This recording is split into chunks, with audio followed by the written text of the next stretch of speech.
جس طرح پیغمبروں کے بار بار تنبیہ کرنے اور وارننگ دینے کے بعد بھی یہودیوں نے اپنے پیغمبروں کی نافرمانی کی اور اپنی بدعمالیوں پر اور گناہوں پر قائم رہے، نتیجتاً ان پر ذلت اور مسکنت ڈال دی گئی۔ ٹھیک اسی طرح مسلمانوں نے بھی اپنے پیغمبروں کی تعلیمات کو پس پشت ڈال دیا ہے اور صحیح بات بتانے والے مصلحین کی بات بھی نہیں مانتے ہیں۔ تو کیا انجام کے اعتبار سے ان کا معاملہ بھی یہودیوں جیسا ہوگا؟ یعنی ان پر بھی کسی شکل میں ذلت اور مسکنت ڈال دی جائے گی؟ اور کیا اس انجام کی مدت پوری ہو گئی ہے یا یہ مدت قیامت تک کے لیے مسلمانوں کو ملی ہے؟ دیکھیے، یہ بات بار بار واضح کیا گیا ہے کہ قانون الہی کبھی نہیں بدلتا ہے۔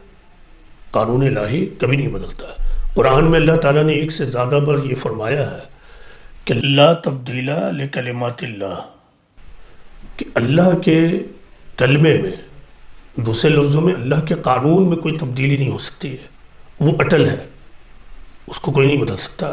اس دنیا کے لیے خدا کا ایک عمومی قانون یہ ہے کہ اس دنیا میں تمام انسانوں کو، اب وہ انسان جس نام سے بھی اس دنیا میں موجود ہے، تمام انسانیت کو since prophet Adam to last human, جتنے بھی انسان آ رہے ہیں اور آئیں گے، تمام کے تمام اس لیے بھیجے جا رہے ہیں کہ ان کا امتحان ہو۔ اس امتحان کو اللہ تعالیٰ نے آسان بنانے کے لیے نبوت کے سلسلے کو جاری کیا اور نبوت کے ذریعے انسانوں کو ہدایت اور گائیڈنس دیا۔ اب انسانوں کی یہ ذمہ داری ہے کہ وہ ان گائیڈنس پر لبیک کہے اور اپنی اصلاح کی فکر کرے۔ تو اس اعتبار سے کسی کا کوئی فرق نہیں ہے، نہ یہود کا، نہ نصارہ کا، نہ قوم نوح کا، نہ قوم لوط کا، نہ اسرائیلی کا، نہ نصرانی کا، نہ یہودی کا، نہ مسلمانوں کا، مجوسی کا، کسی کا بھی نہیں۔ آپ جتنے بھی نام جانتے ہو، سب پر ایک ہی قانون کام کرے گا۔ بنیادی طور سے آسمانی کتاب کے حاملین کی دو ذمہ داریاں ہیں، دو رسپانسبلٹیز ہیں۔ ایک، وہ ذاتی طور سے اپنے آپ کو خدائی احکام اور کمانڈمنٹس کا پابند بنائے، اس کو اپنی مرضی کے مطابق انٹرپریٹ نہ کرے، توڑ مروڑ کر استعمال نہ کرے، یا پھر ایک بات کو وہ لے لے جو اس کی مرضی کو، خواہش کو، مائنڈ کو سوٹ کر جائے، اور دوسری بات کو چھوڑ دے۔ وہ ایسا ہرگز نہ کرے، بلکہ خدائی احکام اور کمانڈمنٹس کو پورے معنوں میں لے اور اس کو اپنی زندگی میں برتے۔ یہ ایک ذمہ داری ہے۔ دوسری ذمہ داری حاملین کتاب کی اتنی ہی بڑی ہے جتنی بڑی پہلی ذمہ داری تھی، وہ یہ کہ وہ خدائی پیغام کو تمام انسانیت تک پہنچانے کی کوشش کرے۔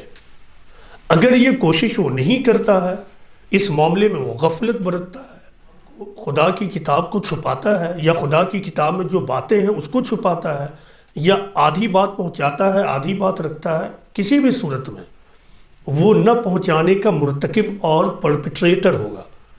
اس کا مطلب ہے اس نے یا تو دعوت اللہ کا کام نہیں کیا، یا کیا بھی تو ادھورے معنوں میں کیا۔ ان تمام کیسز میں وہ خدا کے نزدیک سخت ترین مجرم ہے، وہ ناقابل معافی جرم کا شکار ہو رہا ہے، کوئی بھی ہو۔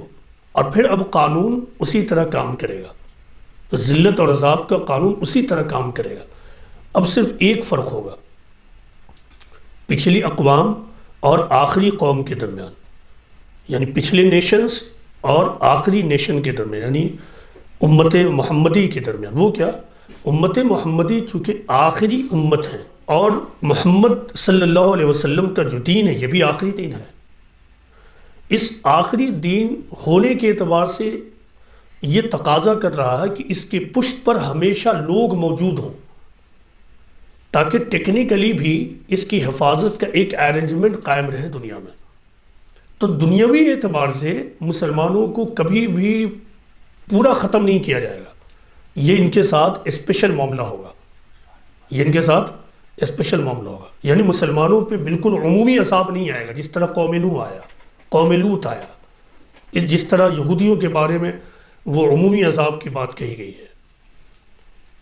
لیکن ذلت، مسکنت دنیا میں ان کے لیے بھی ہے، اور آخرت کا جہاں تک انجام ہے، نجات کا معاملہ، اس معاملے میں اب سب ایک لیول پہ کھڑے ہو جائیں گے۔ دنیا میں ذلت، مسکنت اور ذلیل اور خاری کے بعد بھی آپ باقی رہ سکتے ہیں، لیکن آخرت میں اب سب کا معاملہ ایک ہی پیرامیٹر، ایک ہی اصول پر سیٹ ہوگا، اور وہ یہ ہے کہ اپنی ذات کی زندگی میں آپ نے خدا کے دین کو، پیغام محمدی کو کس طرح اپنایا، اور اس پیغام محمدی کو دوسری انسانیت تک پہنچانے کے لیے آپ نے کیا کیا ہے۔